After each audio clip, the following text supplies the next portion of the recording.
Allan Kardec inseriu no capítulo que propõe o nosso processo libertário, fora da caridade não há salvação, o encontro de um doutor da lei com ele, dizendo que ele se levantou e para o tentar lhe fez uma proposição ousada.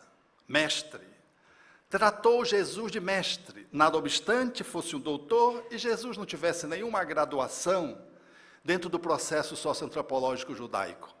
Mestre, o que devo fazer para viver a vida eterna? Era uma proposição que não era para saber, é para desafiar. Não era um discípulo perguntando a um mestre, era um doutor tentando humilhar um homem. Num grupo, num processo de achincalhe, com a sua pseudo-sabedoria. Só que ele não se dava conta da estatura de quem ele fazia a indagação. Usa o sofisma de mestre para tentar demonstrar uma reverência, mas, na verdade, havia um objetivo secreto, uma agenda oculta.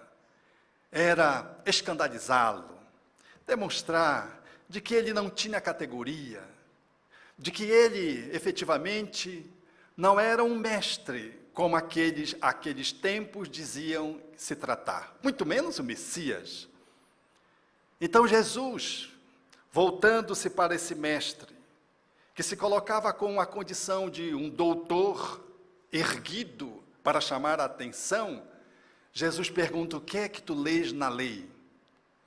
O doutor na lei, na tentativa de tentar vencer no diálogo, porque quando não conseguimos vencer no exemplo, tentamos usar a fala como um mecanismo de escape para se sobrepor ao outro. Ele, demonstrando estar muito em dia com a lei, disse, revelando, portanto, através do seu verbo, o quanto ele sabia, ou o quanto ele pretensamente pensava que sabia. Diante da indagação que ressoava no grupo, que ficava testemunhando aquele embate, que era, na verdade, uma armadilha, o doutor da lei diz, então, talvez bastante arrogante: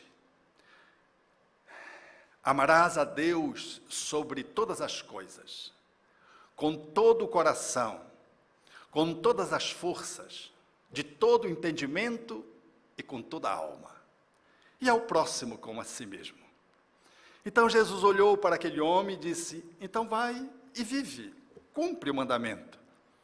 O doutor da lei ficou desconcertado, porque na pergunta ele embutia de que ele não detinha a vivência da vida eterna, que numa linguagem psicológica na atualidade, nós poderíamos traduzir de plenitude, e numa linguagem coloquial de felicidade.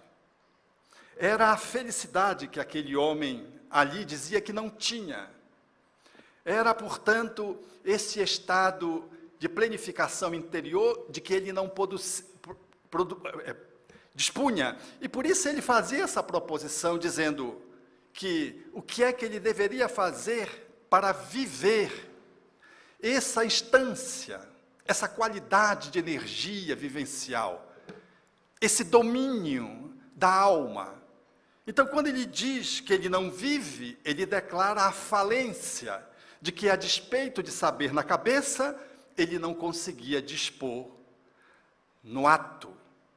Era, portanto, uma distância que, aliás, é comum entre nós, a distância que vai entre a informação e a sabedoria, que se revela através da ação, que documenta o quanto aquela informação transformou-se em conhecimento e o conhecimento se converteu em sabedoria.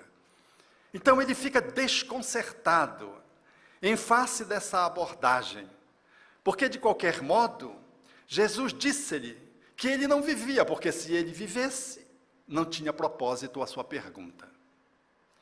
Então, diante daquela circunstância constrangedora, o doutor da lei, não querendo parecer de que estava ali desnudo acerca daquilo que ele estava ansiando alcançar e das suas contradições internas, das suas ambiguidades, sendo um doutor, sabendo aquele conceito de memória, mas perguntando por que aquele conceito não o fazia feliz, ele tenta uma escapadela e diz: e quem é o meu próximo?